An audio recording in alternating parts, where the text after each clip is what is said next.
Salut à tous, on se retrouve pour l'épisode 3306 du Zap Image. On commence aujourd'hui en ce jeudi 22 mai avec des anniversaires. Et on commence tout d'abord avec l'avancante néerlandais de Manchester United. Il s'agit de Zirkzee, il fête aujourd'hui ses 24 ans, bon anniversaire à lui. Et également l'ailier droit de l'AC Milan, Samuel Chukwueze, il fête aujourd'hui ses 26 ans, bon anniversaire à tous ces joueurs. On continue, on va parler maintenant de ce qui s'est passé hier soir. Hier soir, il y avait la finale de l'Europa League entre Tottenham et Manchester United. C'est un duel 100% anglais et c'est Tottenham qui s'est imposé, petite victoire, mais en finale peu importe le résultat, le plus important c'est de gagner et c'est Tottenham qui s'est imposé 1-0 grâce à Johnson, buteur juste avant la mi-temps, un but sur un peu un cafouillage. Mais voilà, le ballon a fini au fond des filets et du coup c'est le seul but de la rencontre et du coup Tottenham remporte cette Europa League. Donc félicitations à eux. Bon, après ils ont été totalement dominés. Manchester a certainement mérité beaucoup mieux que perdre en finale, mais pas que Manchester n'avait pas perdu le moindre match cette saison en Coupe d'Europe. Et bien ils perdent la finale. Un peu à l'image de Leverkusen saison dernière qui n'avait pas perdu le moindre match en Europa League. Pareil, ils avaient perdu la finale contre l'Atalanta. Même parcours pour Manchester, un 16 tirs pour Manchester, 6 tirs cadrés, 0 but marqué. Un tir cadré pour Tottenham, le but marqué. Voilà, donc efficacité 100% pour les Spurs du coup qui remportent cette Europa League. Félicitations à cette équipe. Cette équipe qui remporte quasiment jamais. C'est rare de voir Tottenham remporter un trophée. En tout cas, ceux qui ont remporté l'Europa League, leur dernier trophée remonte à 17 ans. C'était il y a 17 ans, 2008. La dernière fois que vous avez remporté un trophée, ça avait été la Carabao Cup, la Coupe de la Ligue anglaise, qui avait été remportée en 2008. On peut voir par exemple Gareth Bale qui était du côté de cette équipe, qui avait montré ce trophée aux supporters. Voilà, c'est leur dernier trophée remporté.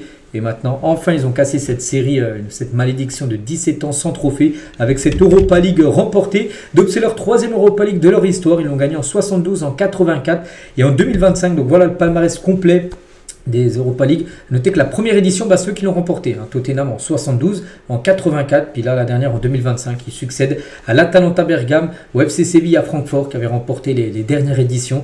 Donc voilà, un troisième titre européen pour cette équipe de Tottenham. Quand on pense à cette équipe, enfin moi personnellement, je pense beaucoup à Hugminson, et voilà, je suis vraiment content pour lui, parce qu'enfin il remporte quelque chose du côté de Tottenham. Donc il a rejoint les Spurs en 2015, en 2025, ça fait 10 ans qu'il est là-bas, il n'avait rien remporté, on n'avait pas le dernier trophée, ça avait été en 2008. Donc du coup, il a 32 ans aujourd'hui, il est arrivé à 22 ans dans cette équipe et enfin, il remporte quelque chose. Donc Hugminson avait seulement 15 ans quand Tottenham gagnait son dernier trophée.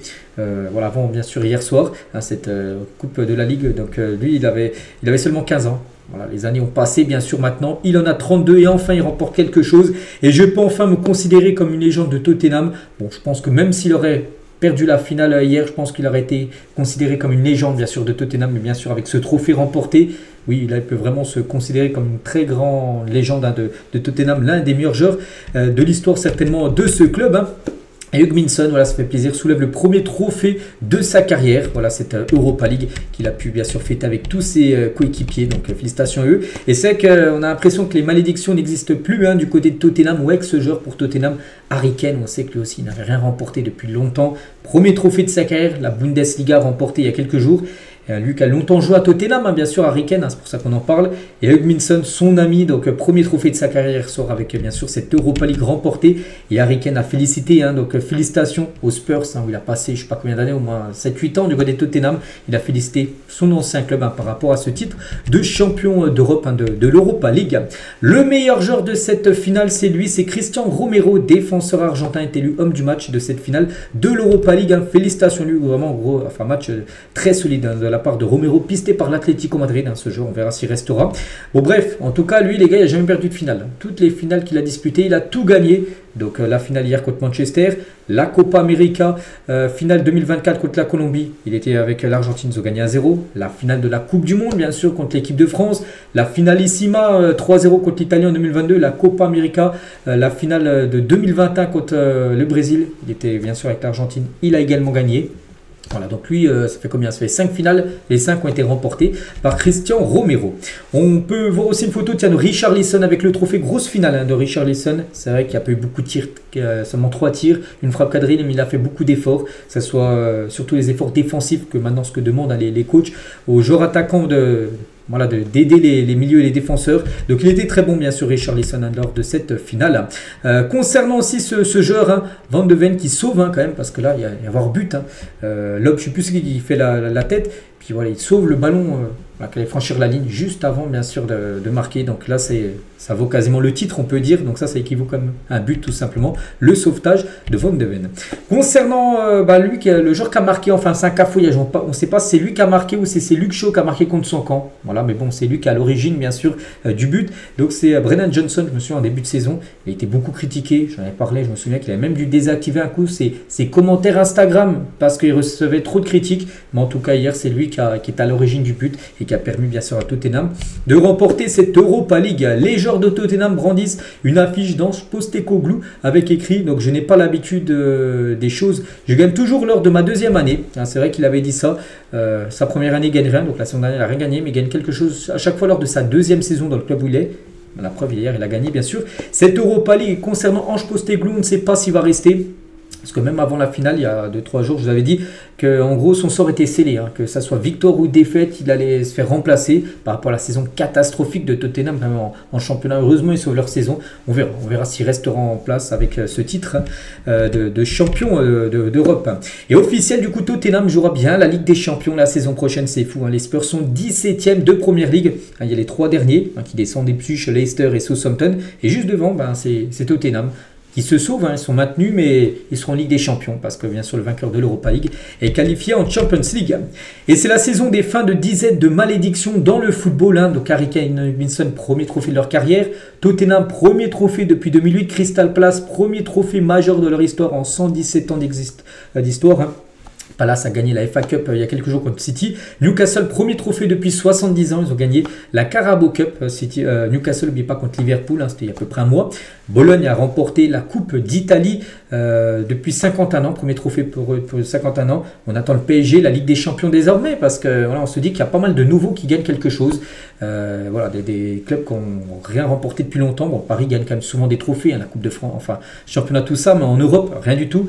Donc pourquoi pas, ce serait l'année du Paris Saint-Germain, on verra. On continue, on va parler maintenant de Manchester, on a parlé de Tottenham, on va parler maintenant des Red Devils. Donc deuxième finale d'Europa League perdue pour Manchester United. Et, ils ont perdu hier, ils avaient perdu celle aussi en 2021.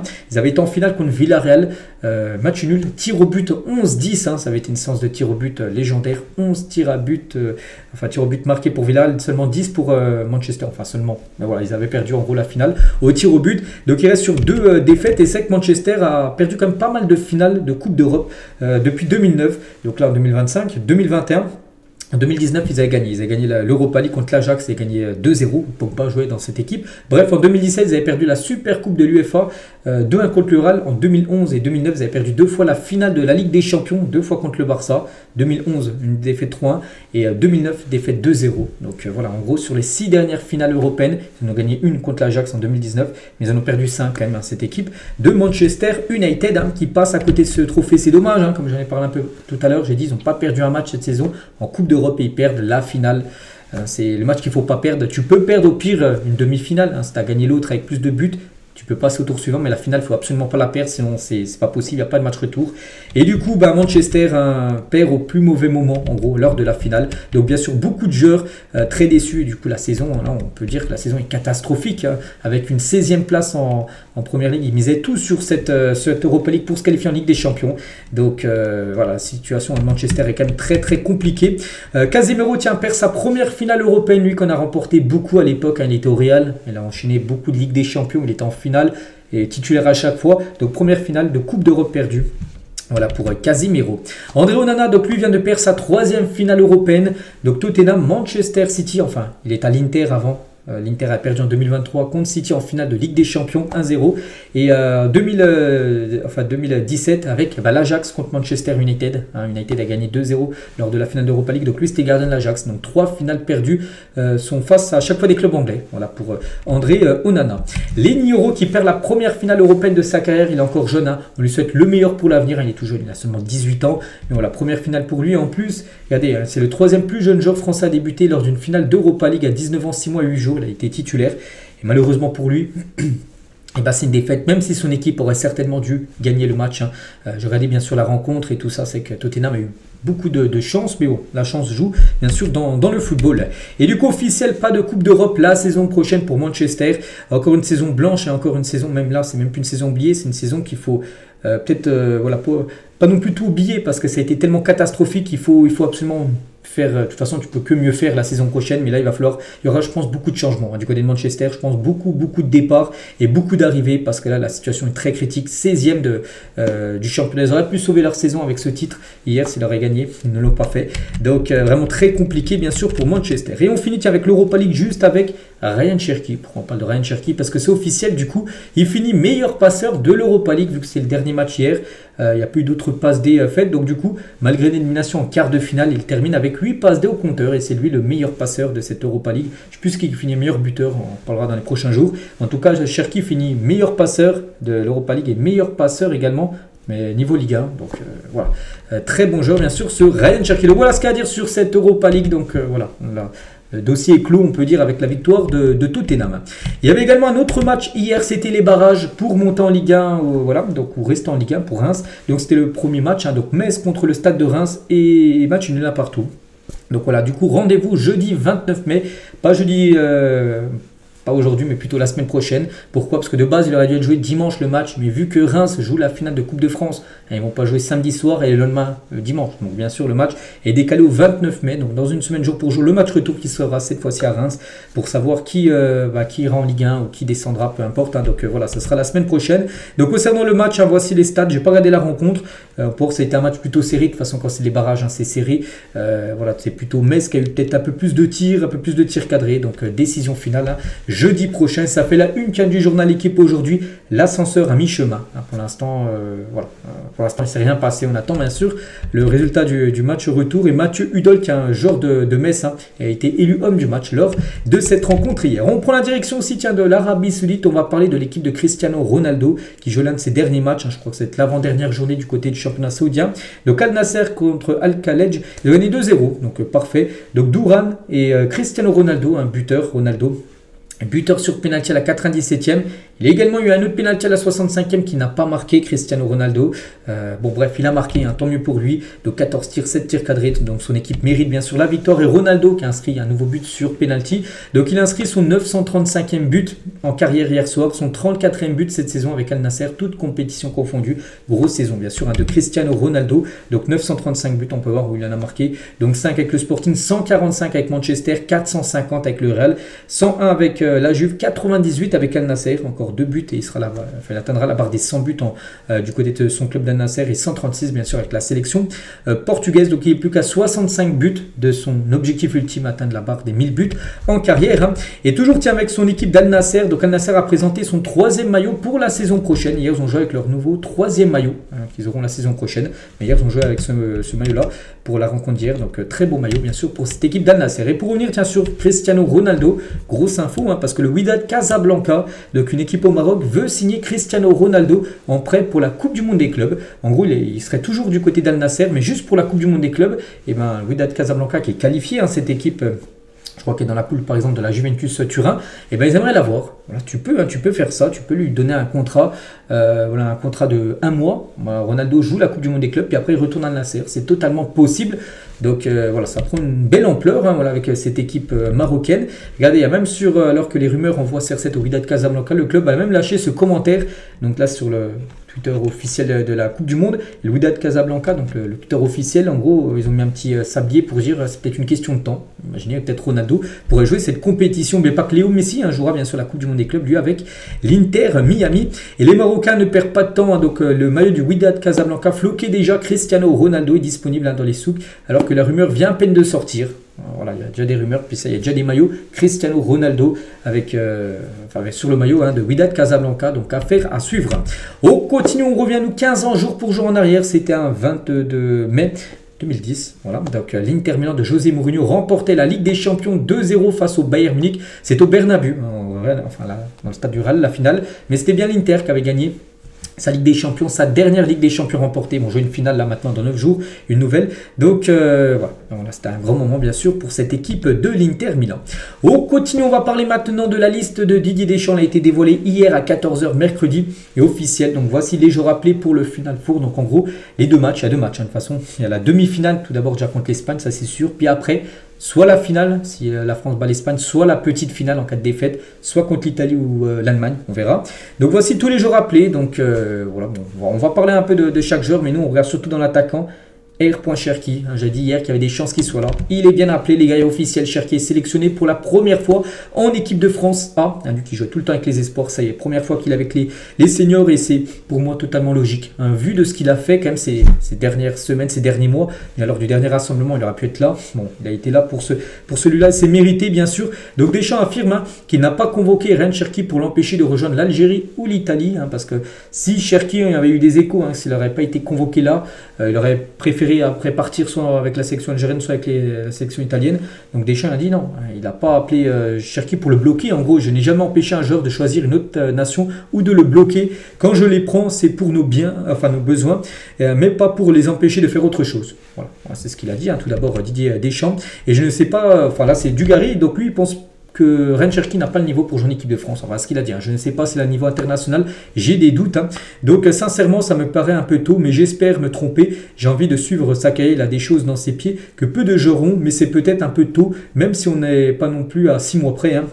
Ce qui est sûr, c'est qu'il va entrer dans une nouvelle dimension. Voilà, avec bien sûr, quand un joueur joue après en équipe de France, voilà, tu changes en gros un cap dans ta carrière. Regardez, Désiré Doué l'a fait. Maintenant, c'est Ryan Cherki. C'est un gros tremplin de jouer en plus dans une sélection qui est l'équipe de France, l'une des meilleures nations au monde.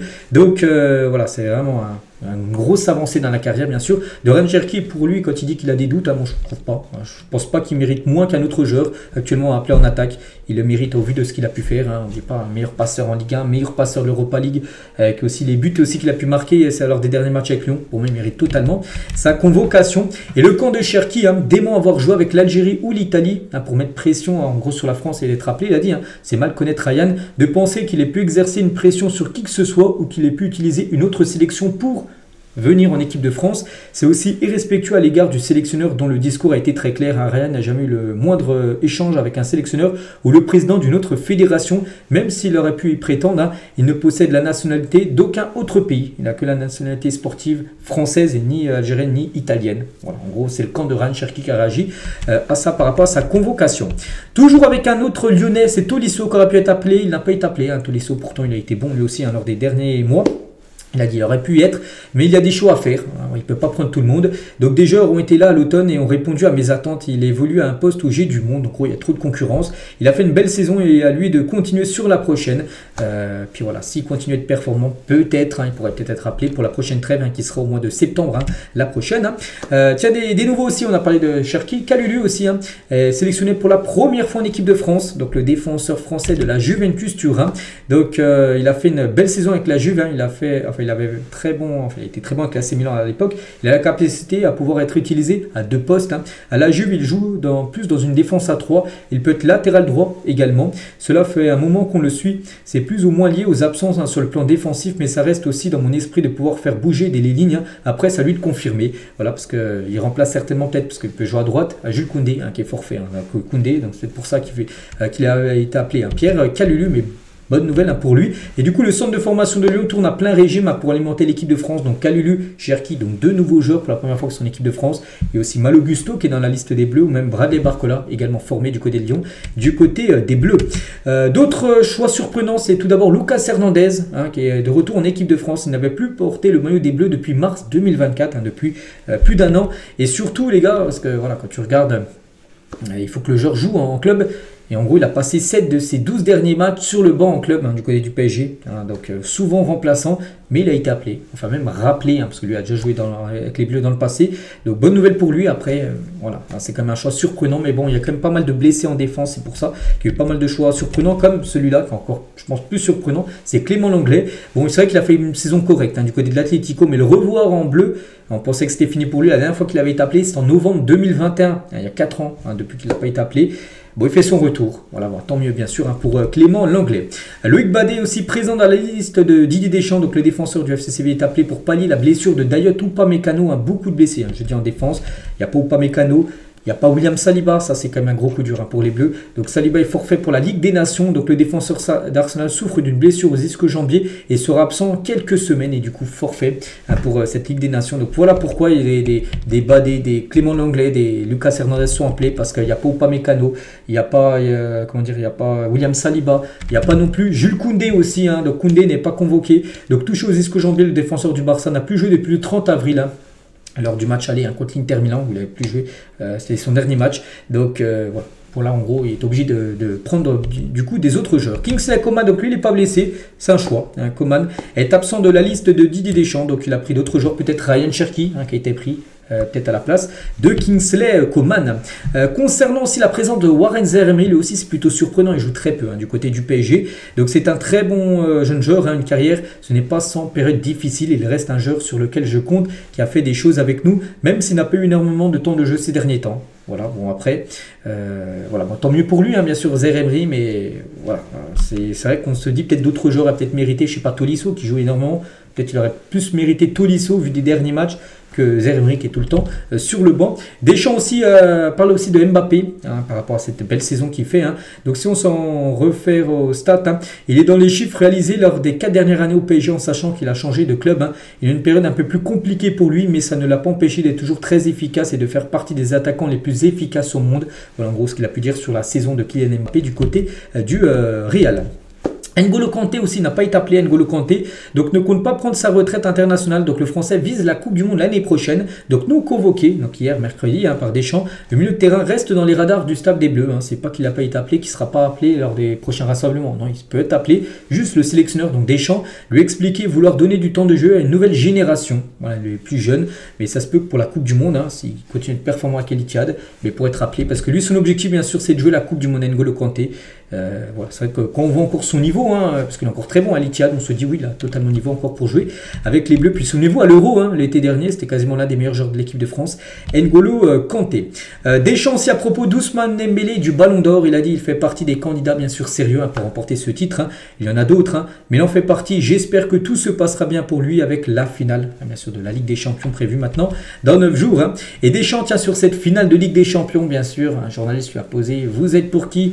Alors il a dit vous n'êtes pas sérieux, allez sur le Vieux-Port si vous voulez avoir la réponse que vous voulez, parce que le journaliste voulait dire je suis pour l'Inter. Non, Deschamps, les gars, il n'est pas du tout pour l'Inter. Même s'il a coaché l'OM dans le passé, il a dit même si j'ai un passé marseillais, je suis sélectionneur, il y a un club français et bien sûr il va soutenir le Paris Saint-Germain qui est une équipe française. Donc voilà ce qu'il a pu répondre bien sûr à cette question par rapport à la finale de la Champions League. Il parle aussi de Lamine Yamal, n'oubliez pas que la France jouera contre l'Espagne. L'Espagne, il y a Lamine Yamal qui joue dans cette équipe. Donc je n'ai pas vu une équipe qui a vraiment trouvé la solution face à lui. Il a une capacité d'élimination, que ce soit en rentrant sur son pied gauche ou en débordant aussi. C'est un poison. Donc sur ces joueurs-là, il faut faire en sorte de limiter leur influence. Essayer dès qu'ils ont le ballon de les stopper directement. Bon, c'est facile à dire, très compliqué après à faire. Donc voilà, il sait que ce sera très compliqué contre l'Espagne bien sûr. Et surtout avec Lamine Yamal en face. Mais n'oubliez pas que l'équipe de France a aussi un beau potentiel offensif. Regardez le potentiel offensif des Bleus pour ce Final Four. Dembélé, Mbappé, Doué, Cherki, Thuram, Colomoni, Barcola, Michael Olise. C'est aussi pas mal du côté de l'équipe de France. Donc aussi pas mal, tiens les joueurs aussi qui sont pas là. C'est qu'on je vais montrer la liste des appelés. Mais regardez aussi tous les absents. Bon, il y a des blessés, il y a des choix. Je ne vais pas tous les citer, mais par exemple Kamavinga, Nkunku, Mendy, tout ça c'est blessé. Après il y a des choix les gars, Jonathan Klaus, Disasi, Youssouf Fofana, Tolisso, Magnessa Klouch, Hugo Ekitike ou même Kefren Thuram, tout ça c'est des choix de Deschamps. Il ne pouvait pas prendre tout le monde. Donc voilà, tous ces joueurs, c'est que là tu peux faire une équipe de France B, même une équipe de France C, tellement qu'il y a de noms bien sûr qui peuvent prétendre à être en première, enfin en équipe première des Bleus. Et toujours avec l'équipe de France, donc les couleurs du maillot domicile des Bleus pour le Mondial 2026 sont fuitées pour la Coupe du Monde l'année prochaine. Donc un hommage à la Statue de la Liberté sera visible à la fois sur le maillot domicile et sur le maillot extérieur. Donc voilà, normalement les couleurs dominantes du maillot domicile devraient être bleues, comme d'habitude. Il y a un peu couleur, je sais pas, marron doré, voilà l'autre couleur là. Et couleur extérieure, pour le maillot extérieur, ça sera quelle couleur? Bleu, vert, j'en sais rien, avec du marron. Voilà, ce sera les couleurs dominantes. Voilà, maintenant les maillots se feront en fonction de ces couleurs-là. Toujours avec l'équipe de France, cette fois-ci l'équipe de France Espoir, qui prépare l'Euro là dans quelques jours. Donc voici la liste élargie des Bleuets pour l'Euro Espoir. Donc là, il y a tous ces noms-là. Après, il y en a qui seront enlevés. Il faudra une liste, je ne sais pas combien de joueurs, peut-être 23 joueurs. Et pour l'instant, c'est une grande liste. Donc voici tous les joueurs appelés. Donc on peut noter de nombreux absents importants comme Ryan Cherki, bon, qui est appelé avec les A. Et aussi Magnessa Klouch, qui n'est pas appelé. Pourquoi Klouch n'est pas appelé? Donc c'est surtout Monaco, les gars, qui a décidé de ne pas libérer son joueur. Monaco bloque Magnessa Klouch. N'oubliez pas que l'Euro Espoir commence du 11 au 28 juin prochain, d'ici 3 semaines. Et du coup, Klouch ne participera pas à cette compétition parce que Monaco ne veut pas, en gros, qu'il joue cette compétition pour éviter, parce que Monaco devrait pourrait le vendre. Et en gros, imaginez, il joue l'Euro, il se blesse. Alors, Monaco ne pourra pas le vendre. Pour ça, Monaco veut qu'il reste, voilà, il le garde. Et du coup, comme ça, ils le vendront. Il n'y aura pas de blessure, vu qu'il ne jouera pas, bien évidemment. Et vu que les dates de l'Euro Espoir, les gars, c'est pas des dates reconnues auprès de la FIFA. Donc, c'est les clubs qui ont le dernier mot. Ils peuvent, n'importe quel club, retenir leurs joueurs. Donc, c'est pour ça qu'à Cluj, les gars, ne participera pas à cette compète. On va parler maintenant du Paris Saint-Germain à J-9 du début de la Ligue des Champions, enfin la finale. Hein. Donc il y a entraînement hein, là, tous les jours du côté du PSG. Déjà préparé le match maintenant après-demain hein, contre Reims. Et ça devient presque une habitude. Hein. Luis Enrique qui monte sur son élévateur pour donner ses consignes aux joueurs du PSG. Regardez, c'est le centre d'entraînement du PSG. Et Enrique se met souvent, il a commandé, enfin depuis longtemps, hein, depuis son arrivée, un élévateur pour regarder les séances d'entraînement de plus haut. C'est vrai que c'est pas la même chose si tu es un entraîneur, si tu regardes un match d'entraînement au sol ou 10 mètres de haut, hein, tu as une autre perspective, on va dire, du jeu. Donc voilà, il est souvent sur son élévateur lors des entraînements. Luis Enrique. Vitinha tient à propos de l'Inter Milan. Il a dit, hein, c'est une équipe qui ne l'a jamais et qui a de grandes qualités. Ils ont aussi un gros mental. Hein. On a nos qualités aussi. Je suis sûr que ça va être un très grand match, hein, bien évidemment. Cette finale, les gars, en plus inédite, mais elle est vraiment très belle à suivre. Hein.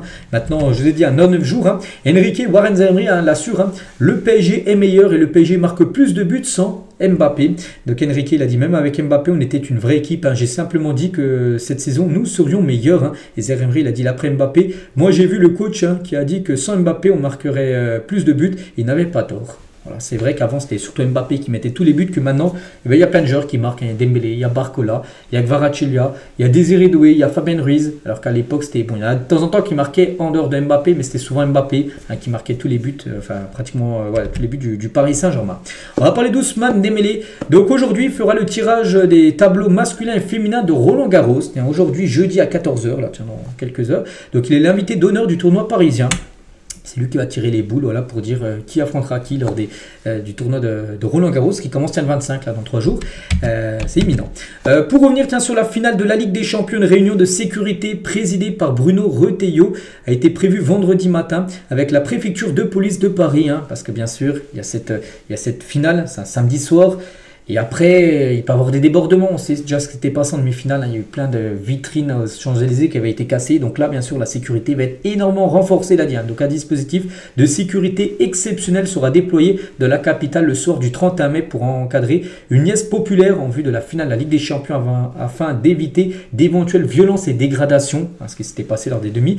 Donc un dispositif de sécurité est également prévu dans les Bouches-du-Rhône, hein, du côté de Marseille, hein, en prévention de possibles célébrations de supporters marseillais d'une défaite parisienne face à l'Inter. Donc voilà, ça c'est fou. Parce que si bien sûr Paris venait à perdre, hein, alors, on ne sait pas. Donc du côté de Marseille, on pense qu'il pourrait avoir une fête. Parce que Marseille, bien sûr, enfin la plupart des supporters marseillais soutiendront l'Inter.